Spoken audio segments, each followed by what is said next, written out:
want you to give God a depth of praise that is rising from the depth of your heart. Hallelujah. Hey, ìyìn jẹ́ lẹ́rẹ̀ ọ̀dọ́rùn araba rí níbí. Ògo jẹ́ lẹ́rẹ̀ àgbàlagbà òye. Nìtìlọ́sẹ̀.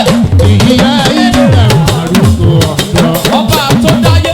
Ọba tó láyé sí o. Nìtìlọ́sẹ̀ ìyìn jẹ́ o. ìyìn jẹ́ lẹ́rẹ̀ ọ̀dọ́rùn araba rí níbí. Ògo jẹ́ lẹ́rẹ̀ àgbàlagbà òye. Nìtìlọ́sẹ̀ sẹ́kọ̀ọ́. ìyìn jẹ́ lẹ́rẹ̀ arúgbó ọ̀dọ́.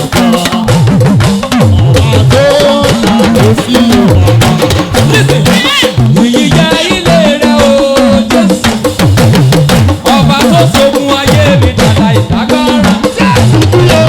Ògo jẹ́ ilé rẹ̀ o Jésù. Jesus, ọba tó ṣogun ayé mi dàda ìdágbára. Ìyìn jẹ́ ọba bá ìyìn jẹ́ ilé rẹ̀ o Jésù. Ọba tó ṣogun ayé mi dàda ìdágbára. Ògo jẹ́ ilé rẹ̀ o Jésù. Listen, let me testify. Torí wípé, ilẹ̀kùn wa yọ mí tú sí. Ọ̀run tú sí ẹ̀kún wèrè. Ẹ̀mí mímọ́ lálá ṣe pé ilẹ̀. Ó ká ìwọ lọ bàbá. Ilẹ̀kùn ayọ̀ rẹ̀ ti ṣí. Ilẹ̀kùn ayọ̀ mi tú sí. Ọ̀run tú sí ẹ̀kún wèrè. Jíjọ́ ẹ̀mí mímọ́.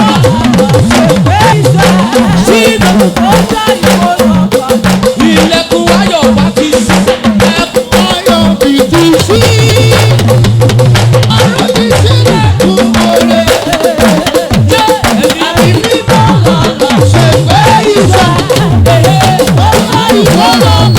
Ilẹ̀ kọ́ lọ́rùn pé. Ilẹ̀ kọ́ lọ́rùn pé. Ọba àwọn ọba. Ọba àwọn ọba. Jésù orúkọ rẹ̀.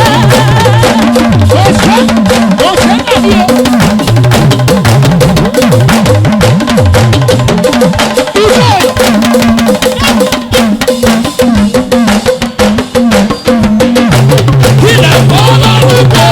Ilẹ̀ kọ́ lọ́rùn pé. Ọba àwọn ọba. Ọba àwọn ọba. Jésù orúkọ rẹ̀. Ìbàrẹ̀ máa rè o. Jésù yóò.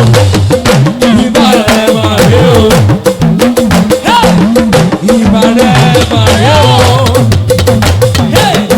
Ìbàrẹ̀ máa rè o. Olórúkọ ìbí ara o. Ìbàrẹ̀ máa rè o. Ìbàrẹ̀ máa rè bàbá mi. Ìbàrẹ̀ máa rè o. Ìbàrẹ̀ máa rè o. Ìbàrẹ̀ máa rè o. Ìbàrẹ̀ máa rè o.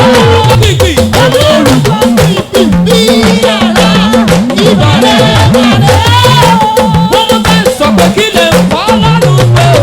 Kí lè ń kọ́ lọ́rùn pé Jésù. Ọba àwọn ọba. Ọba àwọn ọba. Jésù lórúkọ rẹ̀.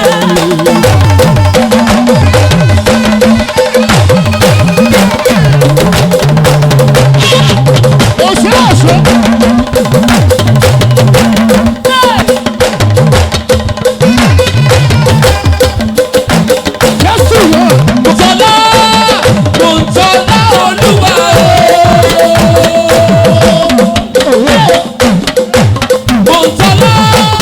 Mọ̀tọ́lá Olúwa ayé gbógun kò ṣe é gbé. Mọ̀tọ́lá Olúwa gbógun kò ṣe é gbé. Mọ̀tọ́lá Olúwa dádì ayé gbógun sí wa kò ṣe é gbé. Mọ̀tọ́lá Olúwa gbógun kò ṣe é gbé. Mọ̀tọ́lá Olúwa ayé gbógun sí yín kò ṣe é gbé. Mọ̀tọ́lá Olúwa gbógun kò ṣe é gbé. Mọ̀tọ́lá Olúwa sáwọ́dọ̀lá Jésù bàlálà o.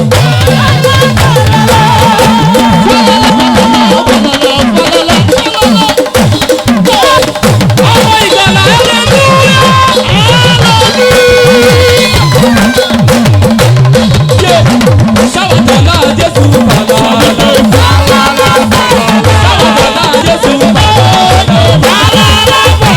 Sáwọ́dọ̀lá Jésù bàlálà.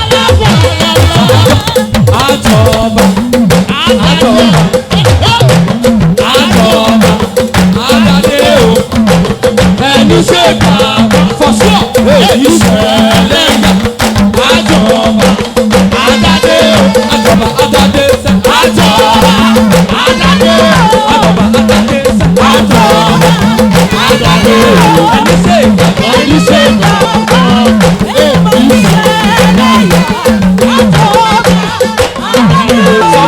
Sọ wípé mo ná bàbá kọ́ òróró. Jésù mi ò Jésù.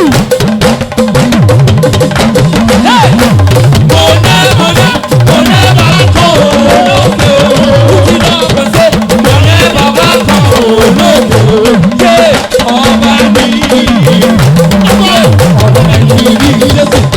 Yé ọba ẹni rí Jésù. Jésù ọba ẹni. My God, oh, my God, praise rẹ̀. Yé ọba ẹ̀yìn kò fi kí n ṣe ewúrẹ́ lára rẹ̀. Ó tẹ̀lé ruwọ́. Break it down. Listen. You're asking me to round up, so I'll just. But I want you to do this. In Ijebu land, thank God this is Epe. If they want to tell you, did you see something? They will say it like this. Weri, weri, weri. Break it down. Listen, some of us don't understand.